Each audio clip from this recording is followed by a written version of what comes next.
اور کاہنوں کو مسح کرنے کے لیے بھی اس تیل کو خرچ کیا جاتا تھا، یہاں تک کہ اسے کھانے کی چیزوں میں استعمال کرتے، خوشبو کے طور پہ بھی استعمال کرتے تھے۔ اب مسیح خداوند یہاں پہ دعا کرنے کے لیے گئے ہیں، یہ کوئی اتفاق نہیں، بلکہ یہاں پہ ہمیں اس کی مماثلت دکھائی دیتی ہے۔ کیوں؟ کیونکہ Gethsemane is a symbol of crushing place. یہ وہ جگہ ہے جہاں پہ پھل کو کیا کیا جاتا ہے؟ رگڑا جاتا ہے، کچلا جاتا ہے، مسلا جاتا ہے، اور پھر اس میں سے تیل کو نچوڑا جاتا ہے، روشنی کے لیے، کسی کو مسح اور مخصوص کرنے کے لیے، قربانی کے لیے، یا کھانا بنانے کے لیے، خوشبو کے طور پہ، اور شفا کے لیے۔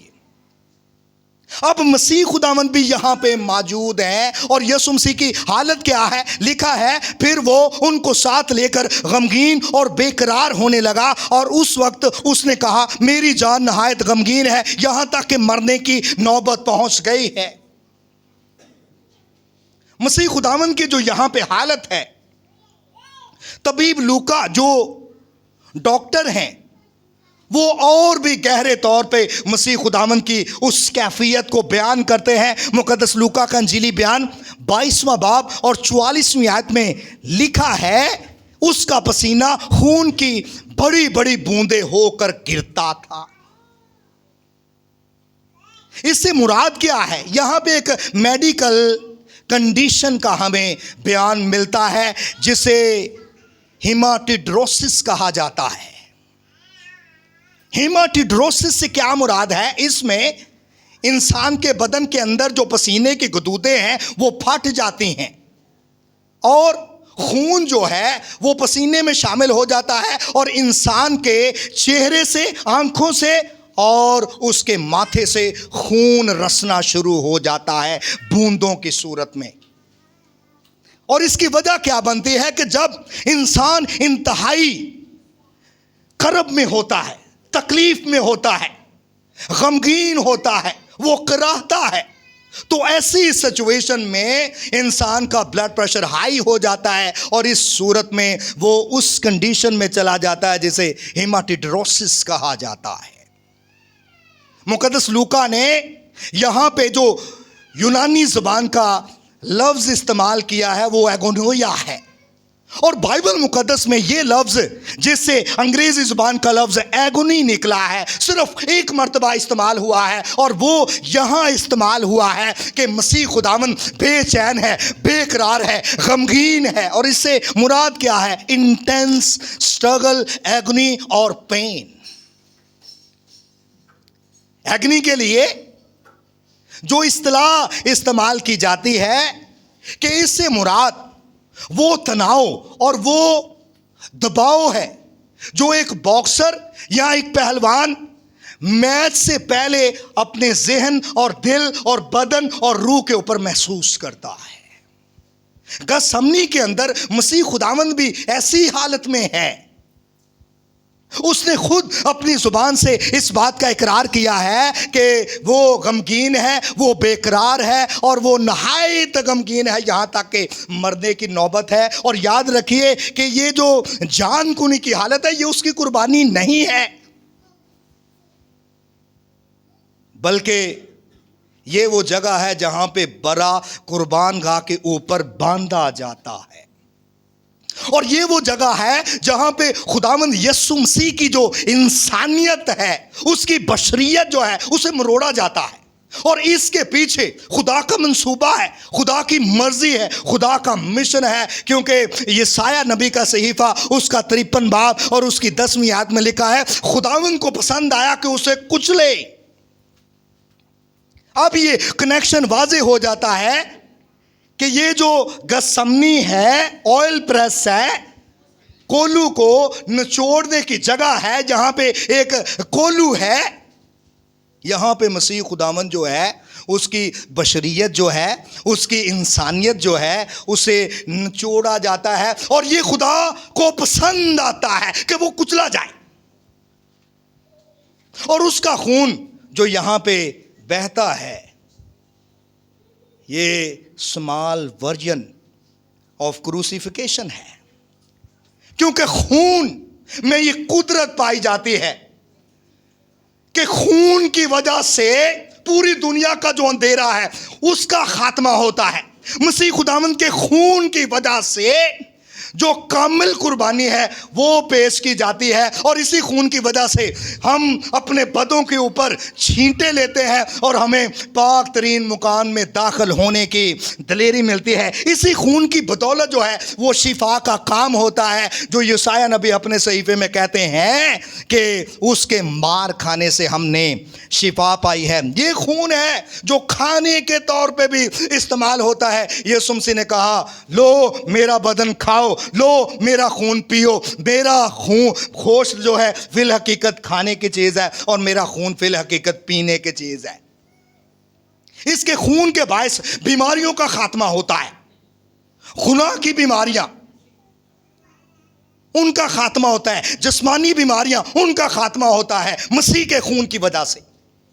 جو چیزیں زیتون سے ٹھیک ہو رہی ہیں، جہاں جہاں اس کا استعمال ہے، اب مسیح خداوند یہاں پر گتسمنی میں جسے کولو کہا جاتا ہے وہاں پہ وہ اپنا خون بہاتا ہے، اور اس کا خون جو ہے وہ سارے کام کرتا ہے۔ اس کا خون اندھیرے کو دور کرتا ہے اور اجالے کو، روشنی کو لے کر آتا ہے۔ اس کا خون شفا کا کام کرتا ہے اور بیماریوں کا خاتمہ کرتا ہے۔ اس کا خون پاک ترین میں داخل ہونے کی ہمیں دلیری بخشتا ہے جب ہم اپنے بدنوں کے اوپر لیتے ہیں، اور اس کا خون جو ہے وہ کھانے کے طور پر بھی استعمال کیا جاتا ہے، اور اس کے خون کی خوشبو جو ہے وہ خدا لیتا ہے، اور وہاں پر کامل قربانی کا کام ہو جاتا ہے۔ یہ وہ جگہ ہے جہاں یسوع یہ کہتا ہے کہ مرنے کی نوبت پہنچ چکی ہے، اور وہ 3 مرتبہ دعا کرتا ہے،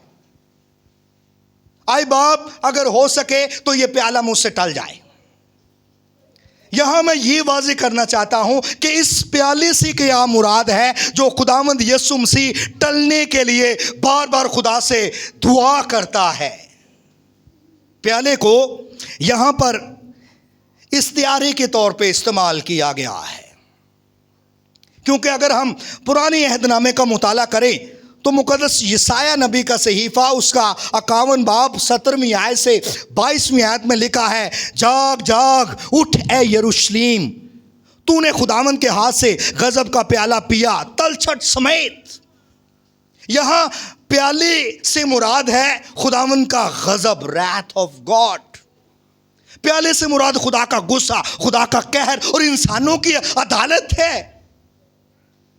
مقدس یرمیہ نبی کا صحیفہ اس کا 25واں باب 15ویں آیت سے 28ویں آیت میں لکھا ہے، چونکہ خداوند اسرائیل کے خدا نے مجھے فرمایا، غضب کی مے کا پیالہ میرے ہاتھ سے لے لے اور ان سب قوموں کو پلا جن کے پاس میں تجھے بھیجتا ہوں۔ یہاں بھی خدا کے غضب کا، خدا کی عدالت کا، خدا کے غصے اور قہر کا بیان ہمیں ملتا ہے۔ اور یاد رہے میرے عزیزو کہ قدیم مشرق وسطیٰ میں کسی کی تقدیر کا فیصلہ اس بات سے ہوتا تھا کہ اسے پیالے میں کیا پیش کیا جا رہا ہے، اور یہاں مسیح خداوند کو معلوم ہے کہ اس کے پیالے کے انگریڈینٹس کیا ہے، کیا کچھ اس کے پیالے میں شامل ہے۔ وہ جانتا ہے کہ اس دعا کے بعد کیا کچھ ہونے والا ہے، کیا کچھ ہوگا، کیونکہ اسی دعا میں وہ بعد میں دیکھتے ہیں کہ ہمیں یہودا اسکریوتی کا ذکر ملتا ہے جو خداوند یسوع مسیح کے ساتھ غداری کرتا ہے اور اسے غلام کی قیمت کے طور پہ بیچ دیتا ہے۔ اس کے شاگرد اسے چھوڑ دیتے ہیں، تتر بتر ہو جاتے ہیں، پراگندہ ہو جاتے ہیں۔